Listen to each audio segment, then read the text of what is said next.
What's going on, guys? I'm Franky. Welcome back to Darkcried Reacts, and today I'll be reacting to Creepypastas. But this is gonna be different because I'm reacting to like 4 videos, and I've been watching like a few of them like this week because some of them like supposed to be like mad scary, and I don't want to like watch like all four of them. I chose to watch on the same day because I knew I'm not gonna sleep at night.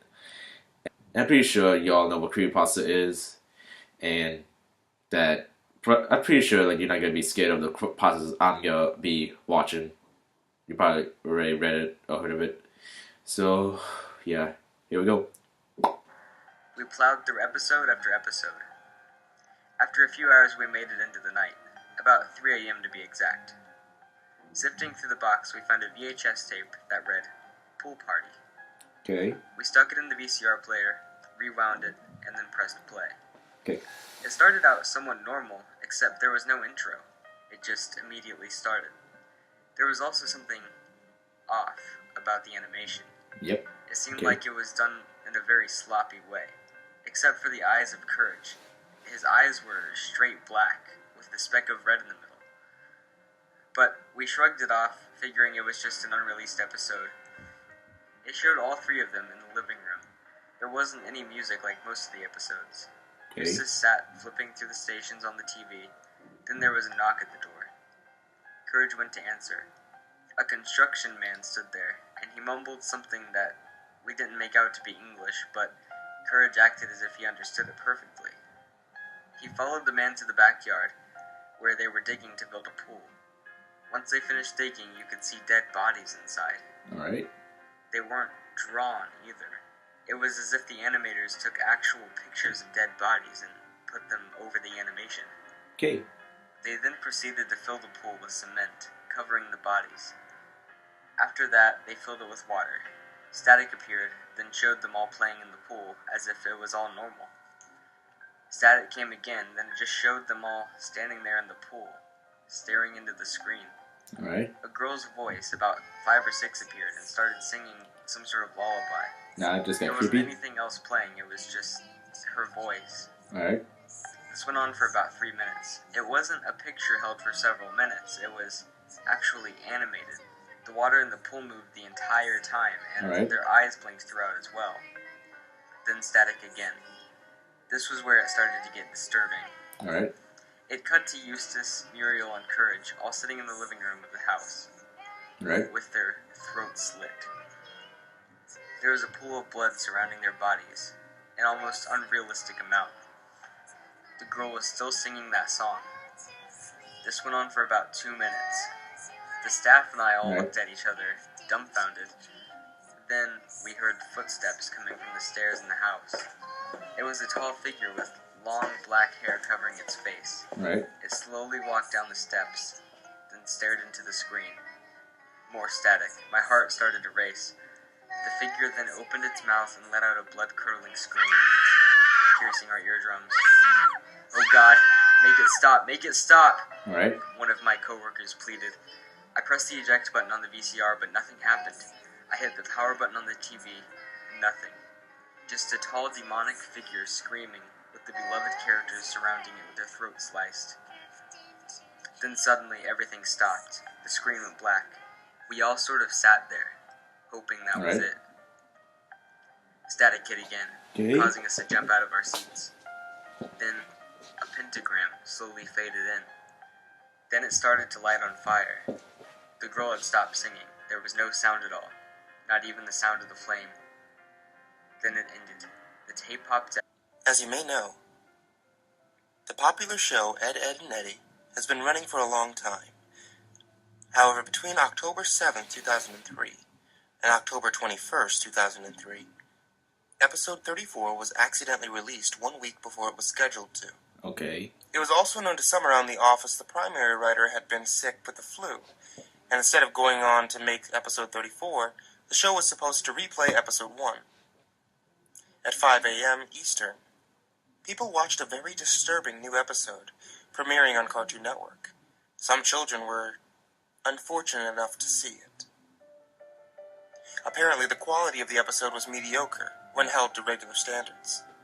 Animation was choppy Sound was constricted and very muffled. Reports of a line running up and down similar to crappy VHS tapes were received. Scenery was described as overwhelmingly dark and depressing, without changing props and other background objects. Stormy looking. Characters also behaved oddly. Instead of the normal goofy hijinks-inspired personalities, viewers complained they seemed extremely agitated, gratuitously hateful toward each other, and constantly about to begin sobbing after the lines. The protagonist also had a very bad lisp. No one knows why. But he spoke with a sexual tone that further bothered the viewers. I was one of those viewers. The episode began with Eddy walking down the street with Ed. I noted the third Ed was missing. There was an angular shot coming from in front of the two to show them walking toward the viewer. Eddy was wearing an angry look, as he does when something goes wrong. His eyes were red around the irises. Ed looked absolutely forlorn, and practically dragged behind Eddy, tears in his eyes, which were both lazy and looking in opposite outward directions. Kevin, the series antagonist, was riding his bike opposite the Eds, towards them. The shot became blurry, and low moans were heard coming from Eddy before Kevin hit him, which never happened because the screen went to black. The screen then snapped back, and Kevin was again headed towards Eddy. The view was so blurry this time, and all I saw was a green blob headed towards a yellow one. Again the low moan, only this time it sounded like the microphone was broken, and static came in, greedily overshadowing the moan. A claymation sequence of Double D sleeping in Eddy's bed came up. Honestly, it may have just been the abruptness, but I jumped and shivered. Waking up and getting out of bed, he moved oddly around the circular room, the fast pitter-patter of footsteps being the only audio. The sun now lightening the mood somewhat as he smiles and begins running. The door is shown again, and we see through Eddy's eyes as he reaches out and opens it. His house is nice and bright, but a very badly played violin is blaring, the only audio in the scene, as he makes his way through the house. And he opens the door to his room. Okay. Johnny is shown under Naz's couch cushions as he crawls. Eddy was the next to come. Eddy was born in New York City, but moved to the neighborhood in 1932, just as the Great Depression was hitting full swing. The neighborhood, while still different, was beginning to take form from the fields of its past as families moved in and split up the lands that once belonged to Ralph's family. Always a schemer, Eddy looked to do anything to bring some comfort to his bare family life, even if it cost him the friendship of others. Eddy died in 1939, after one of his grand plans to swindle a sap backfired. He drowned trying to cross the local river after trying to run away from the angry kids that he tried to deceive. Even in the afterlife, he keeps chasing after the almighty dollar. Sarah and Ed came together not too long after that. By the late 40s, the cul-de-sac had already nearly taken its final form, as one of the pre-planned developments that became popular in the post-war era. As brother and sister growing up in the chaos of World War II, they both had various ways of escaping their lives as children of a dead GI and a working mother. Sarah became enraged and controlling as she sought to make sure that everyone around her knew that she was in charge, all in an attempt to copy off her view of the hustle and bustle of her often working mother. Ed, on the other hand, went about it in a different way. He just shut it out entirely. In fact, he shut out nearly everyone and everything in the world entirely, becoming what appeared to be a complete idiot.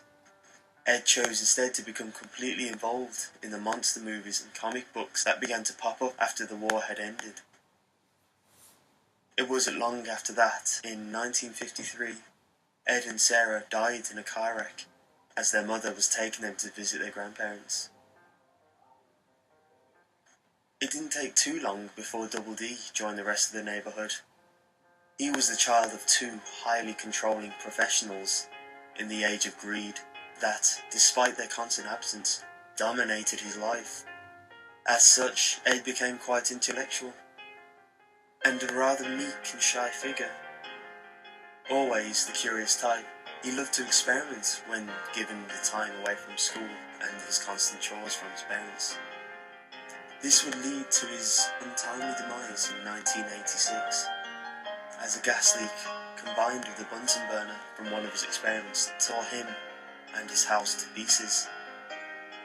Being the timid and subservient type, between various misadventures, Double D continues to follow the written orders of his parents long after his death.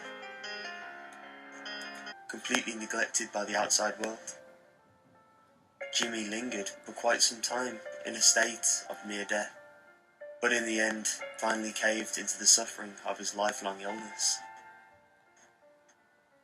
The Kanker sisters were different from the other denizens of the cul-de-sac. They were never of the earthly plane of existence.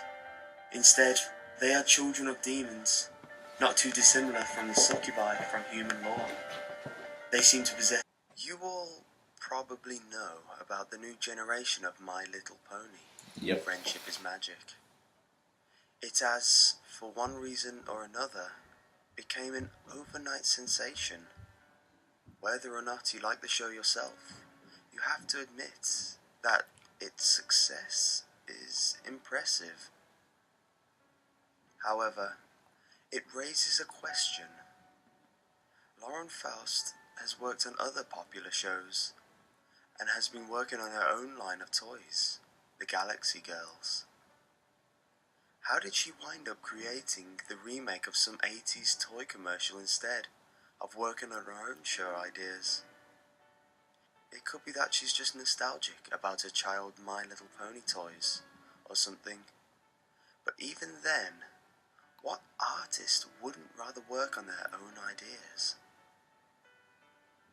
I read this news story a few years ago. It was about 6 girls who all went to the same school and died on the same day, November 7th, 2004. A friend of mine from NC sent me a news article from the small local paper. I forgot about it until I was watching a few episodes of My Little Pony and realised the main characters were surprisingly similar to the girls who died. I decided to look for that article again. The paper had either gotten shut down or I had misremembered the name, so I tried tracking down my old World of Warcraft buddy and asked him for the article. Turned out he happened to have the file saved on his computer. And I was right. There's a definite connection here. The first girl, Samantha Gales, was obviously the inspiration for Fluttershy. A shy, introverted girl. What her classmates didn't know was that she was constantly abused at home by her mother and stepfather. Her mother conceived her at the age of 15, and she blamed poor Samantha for ruining her life. This made Samantha self-conscious. When her stepfather moved in, this made the neglect worsen. Her stepfather never liked having to take care of Samantha when her mother was away, so he would lock her in the basement and leave her, sometimes for the whole day. Her mother tolerated this, and, as she grew, would hit Samantha for talking out of turn. When her half-sister was born, the abuse became considerably worse. She would be starved, forced to sleep outside, and sometimes beaten outright. Because she dressed in shabby clothes and had low self-esteem, she was often picked on by other kids at school.